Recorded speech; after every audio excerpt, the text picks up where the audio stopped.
Bismillahirrahmanirrahim. Assalamualaikum warahmatullahi wabarakatuh. Alhamdulillah, wassalatu wassalamu ala rasulillah wa ala alihi wa sahbihi wa man wala wa ba'd. Saudara-saudariku, semoga selalu sehat, imannya semakin menguat, dan semangat menunaikan amal saleh mengisi khususnya waktu-waktu Ramadan kita. Berusaha selalu mendekat pada Allah Subhanahu wa taala dan memperbanyak doa untuk kita semua. Semoga Allah berkenan memberikan kesempatan bagi kita untuk menyempurnakan Ramadan kita di tahun ini, insyaallah. Baik, hari ini kita coba lanjutkan kembali untuk melihat beberapa pertanyaan kawan-kawan yang disampaikan yang kiranya bisa kita diskusikan dengan izin Allah Subhanahu wa taala. Ada dari sekian pertanyaan, Ustaz, bacaan doa buka puasa itu dibacakan sebelum berbuka atau setelah berbuka? Baik, bacaan doa berbuka puasa dibacakan sebelum berbuka atau setelah berbuka. Barangkali lebih tepatnya saat berbuka mungkin ya. Nah, kalau sebelum berbuka ya waktunya belum tiba. Pada asar itu sebelum berbuka. Pada zuhur sebelum berbuka ya. Mustahil kita baca doa buka puasa sebelum buka puasa. Ya, kalau setelah berbuka mungkin agak mendekati ya. Ya, kita lihat dulu misalnya kita ambil salah satu doa yang jarang diperdebatkan ya. Ada di hadis riwayat At-Tirmidzi ya, nomor hadis 2357, riwayat sahabat Ibnu Umar radhiyallahu taala anhuma atau Abdullah bin Umar radhiyallahu taala anhuma.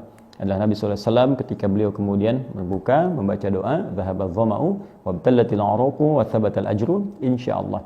Ya, dhahaba dhama, telah hilang rasa haus itu, kemudian basah tenggorokan, wa btallatil 'uruq wa thabatal ajru insyaallah, dan pahala-pahala itu ditetapkan oleh Allah Subhanahu wa taala dengan izin Allah Subhanahu wa ta'ala.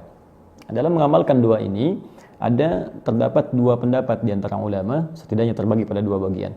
Pertama yang melihat kepada zahir teks hadisnya, ya, teks hadis mengatakan dipahami dhahaba dhama, bentuknya fi'il madhi, telah hilang ya rasa haus. Kalau telah hilang rasa haus itu kan artinya ada yang mengartikan minum dulu.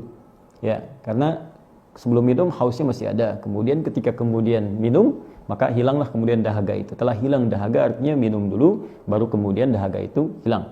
Jadi di sini ada yang mengamalkan bagian pertama, baca bismillah dulu, ya, bismillahirrahmanirrahim, atau paling singkat bismillah, kemudian dia minum, ya, lalu dia mengucapkan dhahaba dhama'u wa btallatil 'uruqu wa thabatal ajru insyaallah. Ya, telah hilang rasa haus, dahaga hilang, kemudian juga tenggorokan mulai basah, dan pahala ditetapkan oleh Allah Subhanahu wa taala.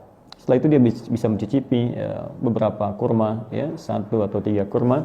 Lantas yang terbaik kemudian dia berdoa kembali kepada Allah Subhanahu wa taala. Bagian kedua, ada juga yang mengartikan ini maknanya tertuliskan fi'il madhi tapi dipahami dengan konteks mudhari, konteks istiqbal yang akan datang. Mirip kalau kalimat-kalimat di bahasa balaghah itu maknanya i'tibaru ma yakun. Jadi diucapkan dengan kata kana bentuk madhi tapi maknanya mudhari. Seperti di Al-Qur'an, misal inna fatahna laka fathan mubina. Ya, sungguh kami telah bukakan bagimu pembukaan yang besar, ya, dengan penaklukan kota Mekah. Ya, telah kami taklukkan Mekah untukmu. Ya, padahal Mekahnya belum takluk. Nah, ini bahasanya ungkapannya berbentuk madhi tapi sifat ini bentuknya mudhari. Ya, kalau diartikan di terjemahan, sungguh kami pastikan kepadamu Mekah akan ditaklukkan. Kami akan taklukkan Mekah untukmu. Ya, kenapa Ustaz menggunakan bentuknya fi'il madhi past tense, tidak langsung mudhari saja? Nah, balik lagi ke teori balaghah, bahwa kalau ada sesuatu yang sifatnya ingin dipastikan untuk memberikan ketenangan pada jiwa, kenyamanan dan keyakinan sehingga dengan itu muncul semangat yang luar biasa, maka hadirkan seakan-akan peristiwa itu telah terjadi dalam bentuknya past tense, bentuk telah. Jadi seakan-akan Allah yang katakan, hei, penaklukan Mekah itu pasti saya berikan kepadamu, saya akan buka Mekah untukmu. Nah, ketika merasakan ada jaminan dari Allah Subhanahu wa taala, seakan-akan Mekah itu sudah terbuka. Kita tinggal datang, bergerak, dan Allah sudah jamin itu sudah dibuka. Nah, sama dengan puasa. Ketika kita katakan dhahaba dhama'u wa btallatil 'uruqu, orang puasa itu belum minum aja, baru dengar suara adzan, Allahu akbar, bukankah saking gembiranya hausnya hilang? Ya? Jadi seakan-akan wah, udah nikmat nih, buka udah datang, seakan-akan tenggorokan itu udah merasa mau basah aja, sudah hilang rasa haus itu. Sehingga ada yang mengartikan doa itu dibaca sebelum berbuka, dhahaba dhama'u wa btallatil 'uruqu wa thabatal ajru insyaallah. Ya Allah, hilang nih dahaga, alhamdulillah. Artinya akan hilang dahaga dengan saya buka sekarang. Akan hilang rasa laus itu, akan basah tenggorokan saya, dan akan engkau berikan pahala dengan puasa yang telah aku tuntaskan itu. Lalu dia minum bismillahirrahmanirrahim, kemudian dia minum. Artinya, dua ini sesungguhnya tidak perlu dipertentangkan. Mau dibaca sebelum, mau dibaca setelah, itu tidak ada masalah. Yang penting, gunakan sunnah ini untuk berdoa. Dan jangan lupa, yang terpenting adalah doa ini baru pengantar, teman-teman. Baru pengantar. Karena riwayat-riwayat lain menyebutkan bahwa perbanyak doa saat berbuka. Seperti hadis yang sahih disampaikan oleh Nabi SAW, "Thalathatun la turaddu da'watuhum." Ada 3 golongan yang sulit ditolak doanya, tidak ditolak doanya. Ya, siapa mereka? Satu, al-imamul adil, pemimpin yang adil. Pemimpin yang adil, doanya diterima oleh Allah Subhanahu wa taala. Kemudian yang kedua, as-shaima hatta yuftira, orang puasa sampai buka. Di saat berbuka itu Masya Allah saat-saat mustajab doa, saat-saat mustajab. Minta kepada Allah, hina yuftir, saat dia berbuka, minta. Jadi ketika Anda katakan wa thabatal ajru insyaallah, pahala akan diberikan oleh Allah, ajrun.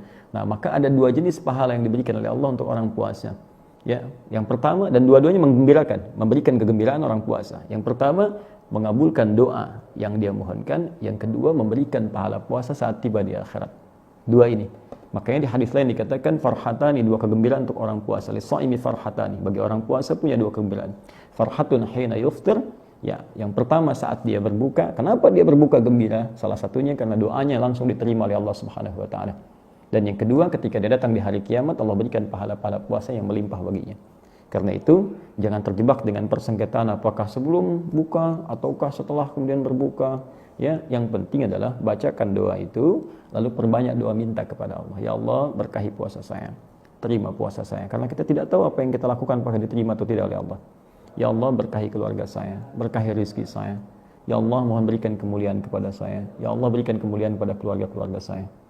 Nah, ini yang kemudian kita perbanyak untuk memohon kepada Allah Subhanahu wa taala. Ya Allah, untukmu aku berpuasa, mohon terima puasaku. Dan ini rizki ya Allah, Engkau telah berikan padaku, berkahi pada rizki itu. Ya Allah, mohon ampuni dosa-dosaku. Ya Allah, berikan rahmat kepadaku. Minta dan mohonkan kepada Allah Subhanahu wa taala. Ketika Anda bacakan ini dengan niat ikhlas, semoga itu bagian yang diijabah oleh Allah Subhanahu wa taala. Kalau yang tadi di bahasa Arab kan, bahasa Arabnya Allahumma laka sumtu wa bika amantu wa ala rizqika aftartu. Ya, kurang lebih demikian bahasa Arabnya. Allahu taala a'lam bis-shawab. Assalamualaikum warahmatullahi wabarakatuh.